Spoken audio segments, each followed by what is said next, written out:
जैसा आप लोग सब अपने अपने कॉलेज को तलाशने में लगे हुए हैं, कुछ बच्चे इंडिया के लिए, कुछ बच्चे जिनका फाइनेंशियल अफोर्डेबिलिटी नहीं है बाहर के लिए तलाश रहे हैं। दोस्तों, नेशनल मेडिकल कमीशन गैजेट 2021 के बाद एक बहुत बड़ा कन्फ्यूजन है। इसीलिए कन्फ्यूजन है क्योंकि इन गाइडलाइंस का जो इंटरप्रिटेशन है वो अलग अलग तरीके से निकाला जा रहा है, और इस कन्फ्यूजन के कारण बच्चों को समझ में नहीं आ रहा सही क्या है, गलत क्या है, मेरा लॉन्ग टर्म फ्यूचर क्या होगा। कहीं ऐसा ना हो कि मैं कुछ सोचूं और कुछ निकले। इसी दरमियान हम लोगों ने, आप लोगों ने कुछ सरकारी एजेंसीज को अप्रोच करने की कोशिश की, हमने नेशनल मेडिकल कमीशन को अप्रोच करने की कोशिश की कि आप बताइए सही क्या है। हमने एम्बेसीज को अप्रोच करने की कोशिश की कि आप बताइए सही क्या है, आपकी कंट्री में अगर हम आते हैं तो क्या गाइडलाइन फुलफिल हो रही हैं। हमने काफ़ी आरटीआईज डालने की कोशिश की, बट समहाउ जब हम इन सारे चीज़ों को एनालाइज करते हैं तो पाते हैं कि यहाँ पे बहुत बड़ा कन्फ्यूजन है, बहुत ज़्यादा कॉन्ट्रडिक्शंस हैं, और जिन बॉडीज से, स्पेशली गवर्नमेंट बॉडी से एक्सपेक्ट किया जाता है कि वो बिल्कुल सही जवाब दें, कंसिस्टेंट पाथवे में जवाब दें, वहाँ पे भी अटर कन्फ्यूजन की स्थिति है। तो अगर कन्फ्यूजन उस लेवल पे है तो डेफिनेट सी बात है एक स्टूडेंट लेवल पे तो कन्फ्यूजन दूर नहीं हो सकता। आज इस प्रेजेंटेशन के माध्यम से मैं आपको बताना चाहता हूँ कि हमारी मेडिकल एजुकेशन की एक्चुअल अकाउंटेबिलिटी कितनी खराब है। जहां हम लुक फॉरवर्ड करते हैं, उम्मीदें लेते हैं कि हमें सही इंफॉर्मेशन मिलेगी, वहां भी किस लेवल का कंफ्यूजन है या फिर मिस रिप्रेजेंटेशन ऑफ फैक्ट्स है। दोस्तों, इसे जरूर देखिएगा और समझने की कोशिश करते हैं कि कहां पे कंफ्यूजन है, जिससे कि कहीं आपके साथ कुछ गलत ना हो जाए और जो भी आप डिसीजन लें वो सही डिसीजन होना जरूरी है। देखिए, आप जानिए, काफी बच्चे ऐसे हैं आज की डेट में, माहौल जो सिचुएशन है बड़ी कॉन्फ्लिक्टिंग सी है। बच्चे यूक्रेन जाते हैं, वहाँ से आते हैं इस उम्मीद में आते हैं कि हमें कुछ सोल्यूशन मिलेगा, लेकिन कहीं ना कहीं एनएमसी के या मल्टीपल स्टेक होल्डर्स के प्रॉमिस के बाद आज भी वो हताश हैं। 8 महीने 9 महीने हो चुके हैं, कोई सोल्यूशन नहीं है, they are left for themselves. Philippines बच्चे जाते हैं, एनएमसी गैजेट लाते हैं और उनको उन बच्चों को इंप्लीमेंट कर देते हैं जिनका उनसे कोई मतलब ही नहीं था, जो 1 साल पुराने हैं। वो 15,000 बच्चे भी आज एक ऐसी सिचुएशन में हैं जहां उनको कोई सुनने वाला नहीं है, right, they are left for themselves. तो हम नहीं चाहते कि इस कंफ्यूजन में एक तरफ इतनी लड़ाइयां हो रही हैं, एक तरफ इतनी कंफ्यूजन हो रहे हैं, एक तरफ इतने सारे मार्केटिंग प्रपोजल आ रहे हैं कि ये कंट्री उठा लो, ये कंट्री उठा लो, विदाउट अ क्लैरिटी कि होने क्या जा रहा है। हम आपको इस प्रेजेंटेशन में दिखाते हैं कंफ्यूजन क्या है और हमारे साथ प्रॉब्लम क्या होने वाली है। देखिए दोस्तों, ये है आपका गैजेट कंडीशन 4B, जिसको लेकर हम बार बार बोल रहे हैं कि यहीं पे कंफ्यूजन है, बाकी कंडीशंस क्लियर हैं। और 4B को लेकर जो कंडीशन रखी गई है वो है रजिस्ट्रेशन की कंडीशन, कि आप जिस भी कंट्री में जाते हैं आपको वहां का रजिस्ट्रेशन लेके आना पड़ेगा। फॉर एग्जाम्पल, ये है 4B, you should be foreign graduate shall be granted permission in India, और रजिस्ट्रेशन इंडिया में आपको कब मिलेगा, when you are registered with the respective professional regulatory body competent to grant license to practice medicine in the jurisdiction of that country in which the degree is awarded at par with the license to practice given to the citizen। इसको लेकर इतने interpretation wrong हैं और इसी को लेकर हम लोगों ने अलग अलग प्लेटफॉर्म्स पे लिखने की कोशिश की और पूछा कि आप बताइए इसका जवाब क्या है। तो उम्मीद करते थे एक सिंपल सा जवाब मिलेगा। क्या इसमें हमारे को एक्चुअल में रजिस्ट्रेशन के काबिल बन रहा है, राइट? क्या हमारी एलिजिबिलिटी होनी चाहिए कि भाई हाँ ये हमारी एजुकेशन है, वही बाहर के बच्चों की, लोकल बच्चों की एजुकेशन है, ठीक है, या फिर हमें रजिस्ट्रेशन के लिए अप्लाई करना पड़ेगा, रजिस्ट्रेशन का मतलब लाइसेंसिंग देना पड़ेगा। ये चीज़ों में बहुत बड़ा गैप है। तो इसको लेकर जब हम एनएमसी को लिखते हैं कि सर इतना कन्फ्यूजन है ना, ये हमारी एफएमजीएल की कंडीशन है, you should B registered with the body, please specify which country follow point 4B। हमें ये बताइए कि 4B कौन सी कंट्री फॉलो करती है, सो दैट हमें क्लियर हो जाए आपकी तरफ से, और आप तो बॉडी हैं।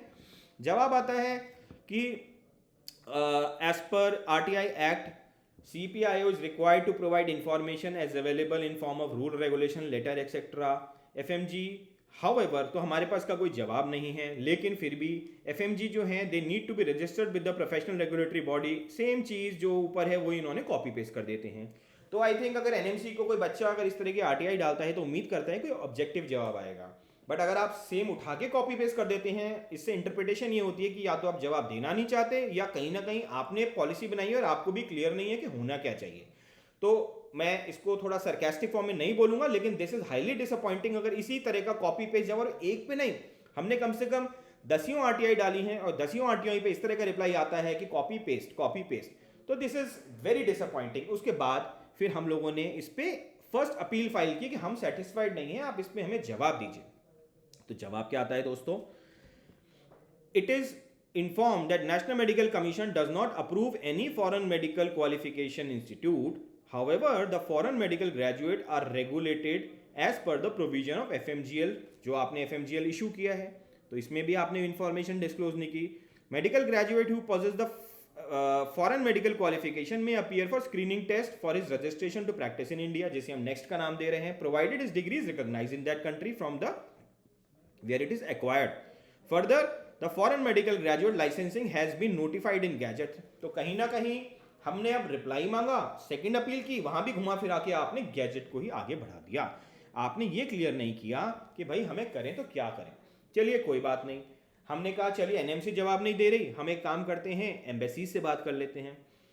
एग्जाम, अब यहाँ पे ना 3 तरह की एम्बेसीज हैं दोस्तों. कुछ एम्बेसी ऐसी हैं जो पूरा जवाब नहीं दे रही और जहां लगता है कि कंफ्यूजन हो गई या सही जवाब नहीं हो, एनएमसी के पास फेंक देते हैं कि अब एनएमसी से बात करो.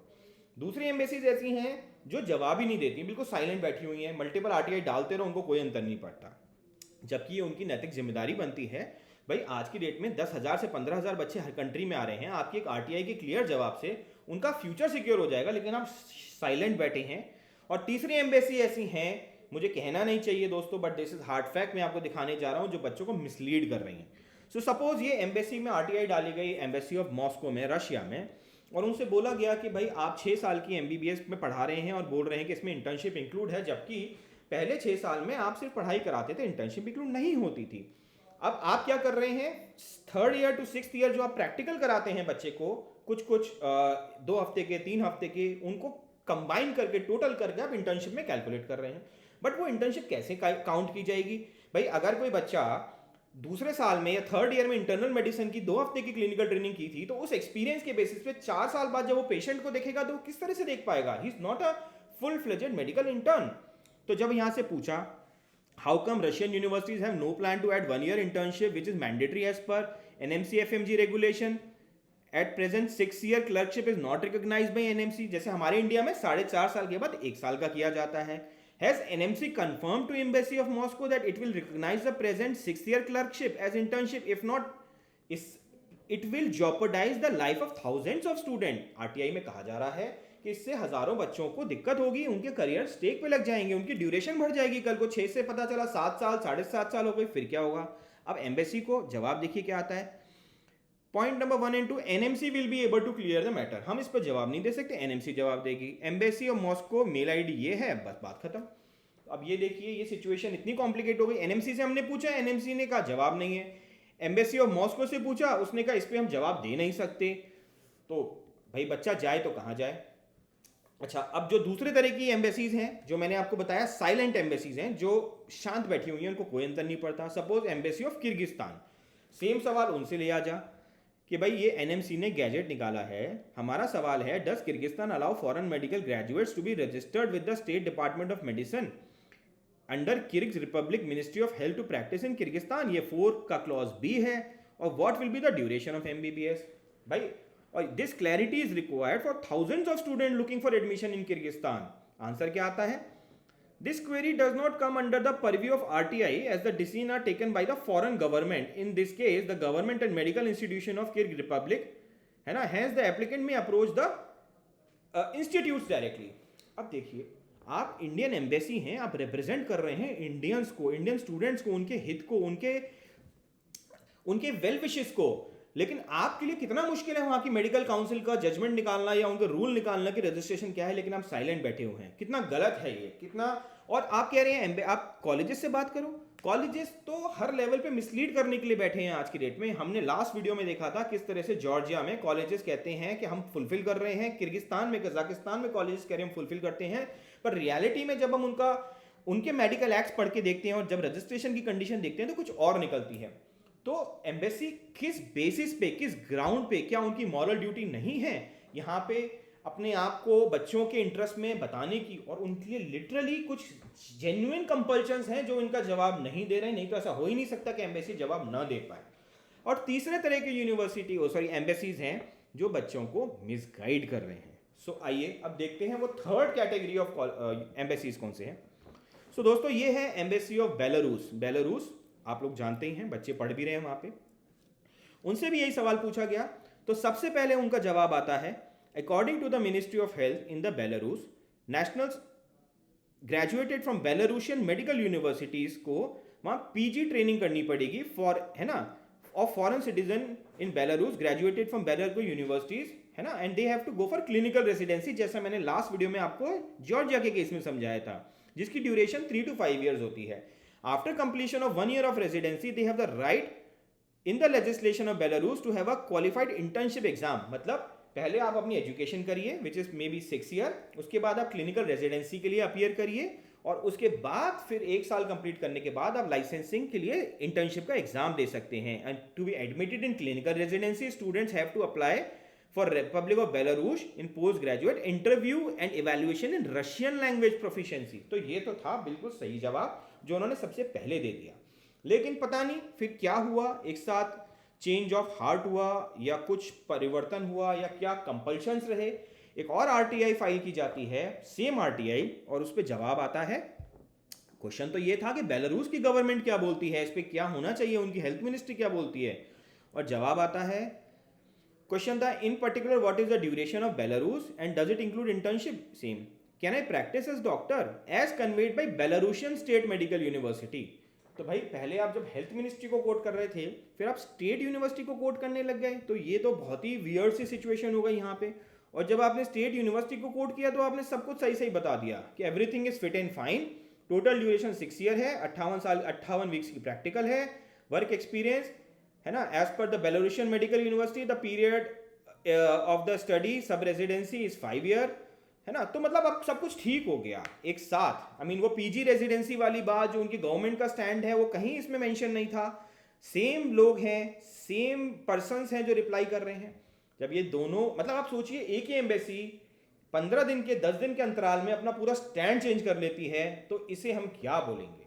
और फिर जब हम एक फ्रेश आरटीआई डालते हैं, ये आरटीआई डालते हैं 4 अगस्त को, और उनसे पूछते हैं अनुज गोयल कि भाई आप जवाब दीजिए. फिर से हमने फ्रेश डाली कि प्लीज़ बताइए कि क्या है, तो उस पर जवाब आता है embassy of India Minsk has no role in issuing no role in issues related to medical university in Belarus. The applicant is requested to kindly approach the concerned university directly. अब बताइए, पहले आपने हेल्थ मिनिस्ट्री कोट की, फिर आपने x university को coat करके सब कुछ सही बता दिया, और अब आप लास्ट में बोल रहे हैं कि हमें तो पता ही नहीं है, हम तो कुछ बताने की कैपेसिटी में ही नहीं रखते. तो या तो आप पहले गलत थे जब आपने जवाब दिया, या अब गलत है. इन्हें कहते हैं मिसलीडिंग एम्बेसीज. और इसको लेकर हमने एम्बेसडर ऑफ बेलारूस को लिखा. हमने उनको लिखा किस तरह से 3 आरटीआई में, आरटीआई के रेफरेंसेस इन दिनों में आपके कॉन्ट्राडिक्टरी रिप्लाई आए हैं. आप इस पे हमें बताइए कि सही क्या है और गलत क्या है. दोस्तों अभी तक 5 दिन हो चुके हैं, 6 दिन हो चुके हैं और अभी तक इसका रिप्लाई नहीं आया, जबकि आरटीआई का रिप्लाई 24 घंटे में आ गया था. तो कहीं ना कहीं दाल में कुछ काला है. There is something fishy, there is something compulsive जो इवन एम्बेसीज को पुश कर रही है सही इंफॉर्मेशन ना देने के लिए. अब ऐसी सिचुएशन में दोस्तों बच्चा करे तो क्या करे.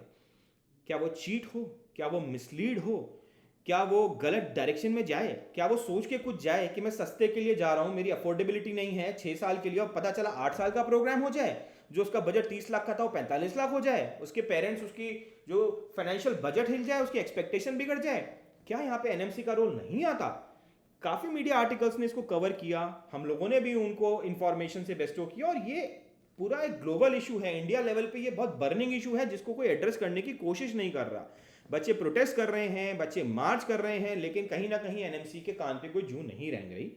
दोस्तों देखिए, मैं किसी का पर्सनल लेवल पे क्रिटिक नहीं हूँ. I will be the happiest person. NMC बहुत कुछ अच्छा करने की कोशिश भी कर रही है, बट यहाँ पे मुझे लगता है जो role as a counselling body, as a main appellate body, audit body जो हमें करना चाहिए वो नहीं कर पा रहे हैं. और इसी को लेकर हम लोगों ने एक कैंपेन शुरू किया है change.org पे, लिंक इसमें भी दिया है नीचे और मैं आपको डिस्क्रिप्शन बॉक्स में भी दूंगा, जहां एज प्रोस्पेक्टिव स्टूडेंट 2022 हम कुछ नहीं चाहते, हम सिर्फ गैजेट की टर्म्स एंड कंडीशन पे क्लैरिटी चाहते हैं, सो दैट हम अपना सही डिसीजन ले पाएं, हम मिसगाइड ना हो. तो we request NMC to please help us. हमारी हालत उन बच्चों की जैसी ना हो जो बेचारे इस उम्मीद में आए थे कि हमारी गवर्नमेंट हमें हेल्प करेगी, कि हमें पोलैंड में एकोमोडेट कर देंगे. बड़े बड़े पॉलिटिकल लीडर्स के वायदे भी आ गए थे, बट समा हुआ का कुछ नहीं, कुछ आउटपुट नहीं निकला. अभी कोर्ट के चक्कर काट रहे हैं, इधर उधर घूम रहे हैं, और एनएमसी ने कह दिया कि हम तो आपकी ऑनलाइन क्लासेस को भी कंसीडर नहीं करेंगे. तो मतलब बिल्कुल ही छोड़ दिया और पॉलिसी भी बड़ी। ऐसे बच्चे जो फिलीपींस में गए थे, आप ही के रूल्स के हिसाब से गए थे, उनकी 1% गलती नहीं है और आपने उनको लीगल केस में उलझा के थका दिया है। और कहीं ना कहीं आप पता नहीं बच्चों से लड़ने की कोशिश कर रहे हैं। हम नहीं चाहते ये सरप्राइजेस हमारे लिए भी आए, 2022 वालों के लिए आए, 2 साल बाद आए और हम परेशान हों और फिर 20,000 बच्चे लाइन में खड़े हों या कोर्ट केसेस में धक्के खा रहे हों। क्या हमारा क्या होगा? एनएमसी तो कह देंगे नहीं हमने तो भाई दे दिया था, आपने नहीं पढ़ा, आपकी गलती है। इसी बात के साथ मैं चाहूंगा इस पिटीशन को आप जरूर साइन करिए। अगली वीडियो में मैं डेफिनेटली दोस्तों इस पूरे पिटीशन का सार क्या है, कैसे है, क्या क्या डाला गया है, मैं आपको पूरा डिटेल में बताऊंगा। टिल देन उम्मीद करता हूं कोई भी डिसीजन जल्दबाजी में न लीजिएगा। बहुत क्रिटिकल टाइम है, बहुत ज़्यादा इनसेंसिटिविटी है, बहुत ज़्यादा जियो पॉलिटिक्स में बड़ा कंफ्यूजन है, कहीं कुछ हो रहा है कहीं कुछ हो रहा है। I think it's time to roll back. थोड़ा समझिए, ठंड रखिए। जब तक क्लैरिटी नहीं मिलती ना, आपको ऑफिशियल क्लैरिटी नहीं मिलती कोई भी कंक्लूसिव डिसीजन लेने में, मेरे को लगता है आगे के लिए नुकसान हो सकता है। जुड़े रहिए हमारे साथ, हमें फॉलो करिए और मैं सिर्फ विश करता हूं कि कोई भी गलत डिसीजन मत लीजिए। कोई आपको बोलेगा कि एडमिशन खत्म हो गए, जल्दी कर लो, ये कर लो, मेरे हिसाब से उनको ज़्यादा तवज्जो देने की ज़रूरत नहीं है। ये आपकी लाइफ है, आपका डिसीजन है। एक कॉलेज नहीं मिलेगा, दूसरा मिलेगा, लेकिन करियर खराब ना हो, ये बहुत ही इंपॉर्टेंट है। थैंक यू दोस्तों, ध्यान रखिएगा, स्वस्थ रहिएगा। Thank you very much.